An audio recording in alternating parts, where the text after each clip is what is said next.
मंत्री जी, मैं बहुत ही चिंतित हूँ। आखिर मैं अपनी पुत्री के लिए उसके योग्य वर कहाँ से लाऊं? मैं जहाँ भी उसके विवाह का प्रस्ताव भेजता हूँ, वह उसके सामने होने के कारण प्रस्ताव को अस्वीकार कर देता है और मेरी छोटी पुत्री को ही पसंद करता है। महाराज, आप परेशान ना हो। मेरी नजर में एक रिश्ता है। महाराज, सीवी राज्य के राजा सूर्य प्रताप का पुत्र रणवीर बहुत ही कुशल तथा वीर है। वह राजकुमारी इंद्रावती के योग्य है। ठीक है मंत्री जी, आप मेरा संदेश लेकर जल्द ही सीवी राज्य के लिए प्रस्थान करो।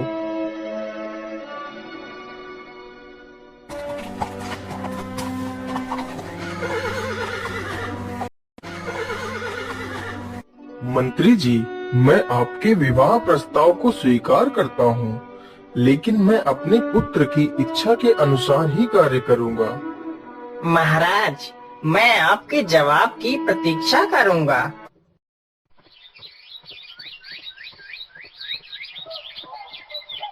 मुझे लगता है आज मुझे कोई भी शिकार नहीं मिलेगा। चलो कुछ देर और देख लेता हूँ।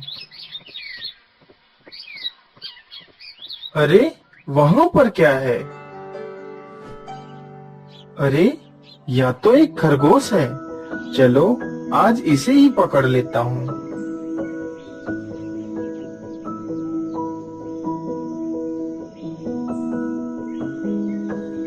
अरे, इतनी सुंदर राजकुमारी कौन है?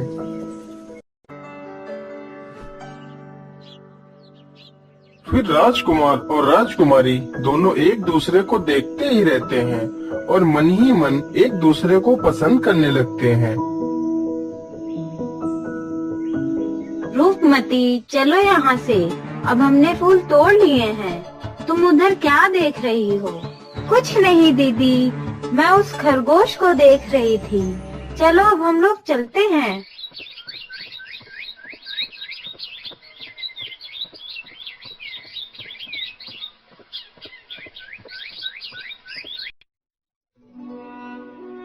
बेटा, तुम्हारे लिए भीमगढ़ राज्य से विवाह का प्रस्ताव आया है।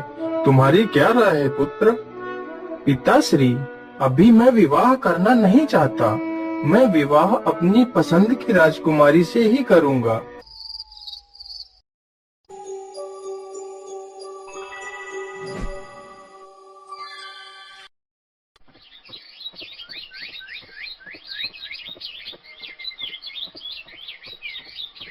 अगले ही दिन राजकुमार फिर से उसी स्थान पर जाता है जहाँ पर उसने राजकुमारी को देखा था। पता नहीं आज वह राजकुमारी आएगी या नहीं, परंतु मेरा हृदय कहता है वह आज जरूर आएगी। राजकुमार जी, आप किसकी प्रतीक्षा कर रहे हैं? अरे आप, मैं तो आपकी ही प्रतीक्षा कर रहा हूँ। मैं आपको बहुत पसंद करता हूँ और आपसे विवाह करना चाहता हूँ, लेकिन आप किस राज्य की राजकुमारी हैं? मैं भीमगढ़ की राजकुमारी रूपमती हूँ। तो क्या आपके पिताश्री ने ही आपके लिए विवाह का प्रस्ताव हमारे यहाँ भेजा था? हाँ हाँ, अरे हाँ, मेरे लिए ही तो भेजा था। राजकुमारी झूठ बोल देती है ताकि राजकुमारी का प्यार उससे छिन न जाए। इसी प्रकार राजकुमार और राजकुमारी छिप छिप कर मिलने लगते हैं। एक दिन की बात है। अरे, ये रूपमती इतनी सुबह सुबह कहाँ जा रही है? मुझे पता लगाना ही होगा।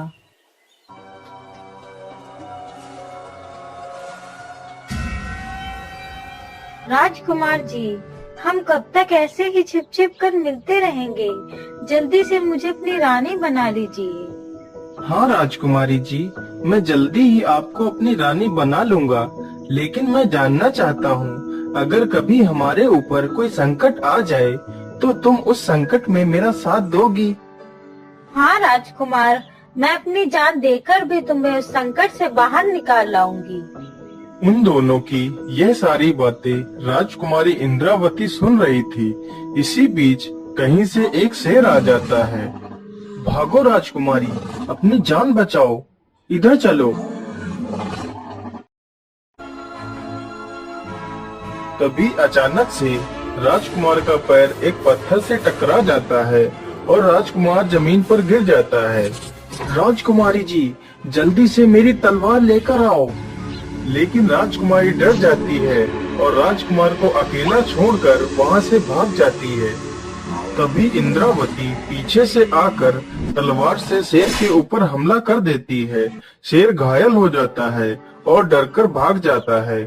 आप कौन हो जिसने मेरी जान बचाई है? मैं भीमगढ़ की राजकुमारी इंद्रावती हूँ, जो तुम्हें अकेला छोड़कर भाग गई है। वह मेरी छोटी बहन रूपमती है। तो क्या महाराज ने आपके विवाह का प्रस्ताव मेरे लिए भेजा था? लेकिन रूपमती तो कितनी कुटिल है। उसने मुझसे कहा कि विवाह का प्रस्ताव उसके लिए था और मुझे संकट की घड़ी में अकेला छोड़कर यहाँ से भाग गई। ऐसी राजकुमारी से मुझे विवाह नहीं करना है। क्या आप मुझसे विवाह करेंगी? राजकुमारी ने मुस्कुराते हुए हाँ में जवाब दिया।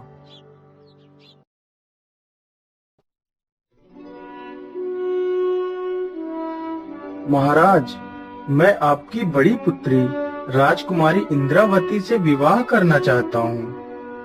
पुत्र, इससे ज्यादा खुशी की बात मेरे लिए और क्या हो सकती है। तुम जाओ और विवाह की तैयारियां शुरू करो। इसने तो मेरे प्यार को ही छीन लिया। मैं इसे जिंदा नहीं छोड़ूंगी।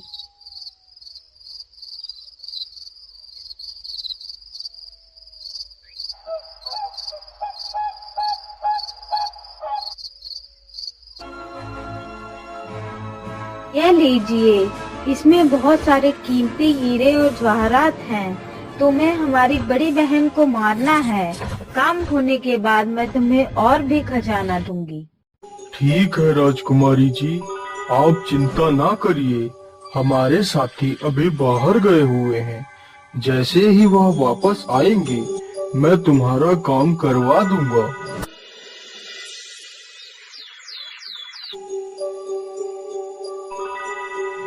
अरे सुनो तुम दोनों, आज रात तुम दोनों को राजा की बेटी की हत्या करनी है। अभी तक हमें इतना ही माल मिला है। काम होने के बाद और भी मिलेगा। हम लोग माला माल हो जाएंगे। हाँ सरदार, जरूर। आज ही हम लोग राजकुमारी का काम तमाम कर देंगे।